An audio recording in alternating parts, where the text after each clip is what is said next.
네, 이 숙명의 라이벌 토트넘과 아스날의 프리미어리그 6라운드가 펼쳐졌습니다. 북런던 더비는 매 순간 치열했고 드라마를 만들곤 했는데요. 오늘 경기가 시작되기 전에 두 팀의 분위기는 분명히 사뭇 달랐습니다. 부진했던 시즌 초반을 벗어나면서 분위기를 반전시킨 아스날. 그리고 이어는 완전 정반대죠. 초반 3연승에도 불구하고 크리스탈 팰리스와 첼시에게 연달아 3대0 패배를 기록하면서 침울한 상황을 맞이하고 있는 토트넘. 두 팀이 정말 상반된 분위기에서 만나게 되었습니다. 워낙에 프리미어리그에서 손꼽히는 최고의 라이벌 매치기도 하고 도미아스와 손흥민의 미니 한일전, 그리고 또 토트넘의 누누 산트나 아스날의 아르테타, 이 두 감독이 살얼음판 승부를 펼치는 것까지 경기 전부터 정말 볼거리가 아주 차고 넘쳤기 때문에 개인적으로는 이번 주 최고의 한 매치가 아닐까 싶습니다. 그런데요, 이 올 시즌 첫 번째 북런던 더비는 전반에만 3대0 스코어가 나와버렸어요. 모처럼 징계도 없고 부상도 없는 풀스쿼드를 구축하게 된 아스날이 토트넘을 상대로 점유를 가져가면서 그야말로 전반만 보면 압도를 당했습니다.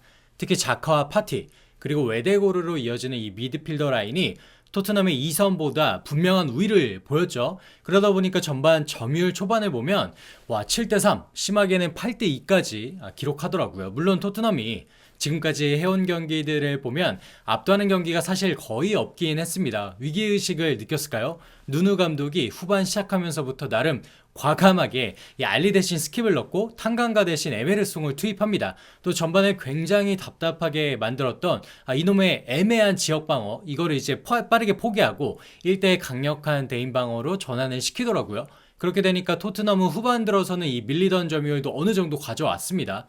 조금은 효과를 보는 듯 했는데 결국에는 손흥민 선수의 만회골을 제외하고는 이렇다 할 장면을 만들지 못했고요.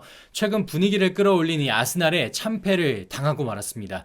경기 내내 침울한, 초조한 표정을 지으면서 승부를 지켜봐야만 했던 두 명의 감독 아르테타와 누누의 살얼음판 승부가 다소 싱겁게 끝나고 말았습니다. 경기 종료 휘슬이 울릴 때 아르테타 감독이 정말 좋아하더라고요. 토트넘은 이렇게 되면 파죽의 3연승 후 치명적인 3연패라는 그야말로 처참한 수렁에 이제 빠지게 되는 게 아닌가, 이런 생각을 하게 됩니다.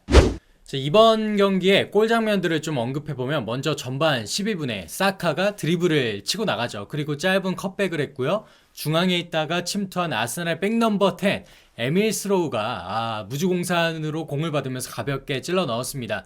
이 부분은 오바메양이 시선을 분산시킨 것도 컸고요. 레길론의 수비도 좀 아쉽죠.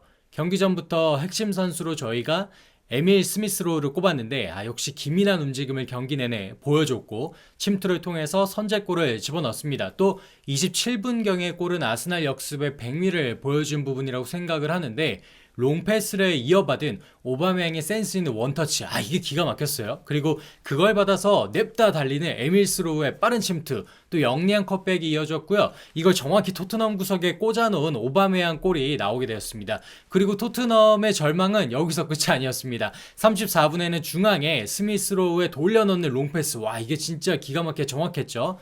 그리고 이 패스를 이어받은 사카가 치고 올라갔고요. 케인이 본인의 실수를 만회하고자 적극적으로 수비 라인 내려와가지고 태클을 했는데 이게 또 토트넘에게는 불운하게 사카한테 그대로 이어지면서 그대로 슈팅과 골로 기록하게 되었습니다. 이때 다이어는 뭐라고 있었을까요? 참 답답한 흐름의 장면이 아닐 수가 없고, 사실 이렇게 전반에만 3골을 내리먹히면서 승부의 추가 기울었습니다. 후반 34분에 손흥민 선수의 골이 나왔지만 경기를 따라잡기에는 너무나도 역부족이었습니다. 두 팀이 오늘 이 북런던 더비에서 들고 나온 이 선발 라인업을 보게 되면 먼저 토트넘은 역시 자주 사용하는 4-3-3이죠. 골키퍼에는 요리스가 변함없이 나왔고 수비 라인은 약간의 변화가 있었어요. 일단은 산다 라인이 나오게 되는데 로메로는 그 돈을 주고서 왜 안 쓰는 걸까요? 그리고 왼쪽에 레길론, 오른쪽에는 탄강가가 나온 게 좀 특별했죠. 누누 감독은 최근 크리스탈 팰리스 그리고 첼시로 이어지는 2연패의 원흉으로 우측 풀백 선발에 나섰던 로얄 에메르송을 생각한 거였을까요? 어쨌든 이 선에는 호이베르, 은돔벨레, 알리가 나오게 됐습니다. 개인적으로 토트넘의 앞으로의 선전을 위해서는 이 은돔벨레의 폼 회복이 무엇보다 중요하다고 계속 저희가 강조해왔기 때문에 경기 시작 전부터 좀 기대가 됐긴 했죠. 하지만 여전히 아쉽습니다. 은돔벨레는. 누누 감독은 기본적으로 2선 미드필더 간에 상당히 간격을 좁혀놓고서 패스를 주고받다가 최전방에 공을 찔러 넣는 형태로 공격을 지금 이어나가고 있는데, 그래서 더욱 중요한 게 빠른 역습을 이어갈 수 있는 베르바인과 모우라의 존재라고 할 수 있는데, 오늘은 다행히 루카스 모우라가 부상에서 회복한 게 눈에 띄었고 손흥민, 케인과 함께 쓰리톱의 라인업에 이름을 올렸습니다. 또 지난 첼시전에서 케인을 왼쪽 윙어로 활용했던 누누 감독인데, 오늘은 정상적으로 케인이 최전방에 손흥민이 그리고 좌측 윙어로 뛰었습니다. 아무래도 케인은 골문 앞에 있어야만 그 특유의 위력이 발휘되는 건 맞는 것 같아요.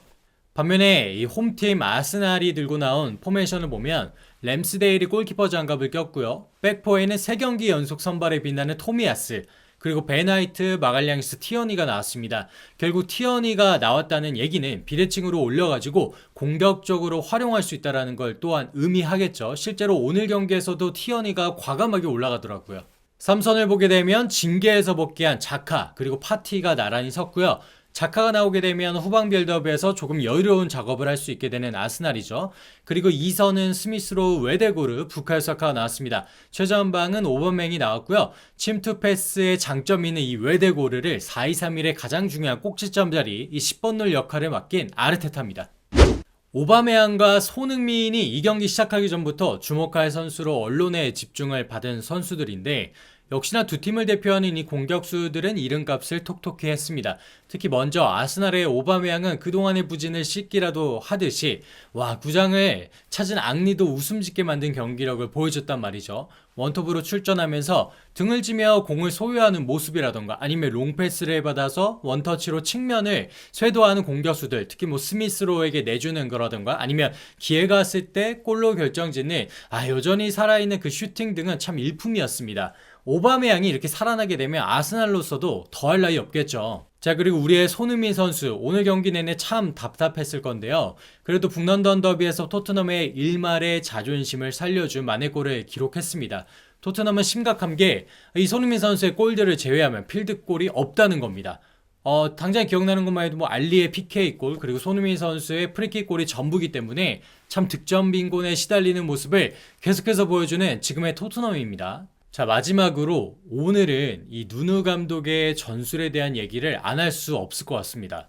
물론 자카의 복귀를 통한 아스날의 후방 빌드업이 유려해진 측면도 분명히 있겠지만, 토트넘은 경기 전반적으로 라인을 다소 헐겁게 내림에 따라서 아스날이 그야말로 빌드업을 좀 편안하게 가져갈 수 있도록 한 게 오늘 경기에서 가장 큰 패착으로 저는 생각을 하는데, 그동안의 아스날을 떠올리면 뭡니까? 이 U자형 빌드업으로 표현되는 답답한 경기 내용이었잖아요. 이런 것들을 떠올릴 수 있는데, 오늘의 누누 감독의 토트넘이 보여준 수비 압박의 강도라는 게 이런 아스날조차 빌드업 작업을 가져갈 수 있게, 편안하게 가져갈 수 있게 만들어줬다라는 거예요.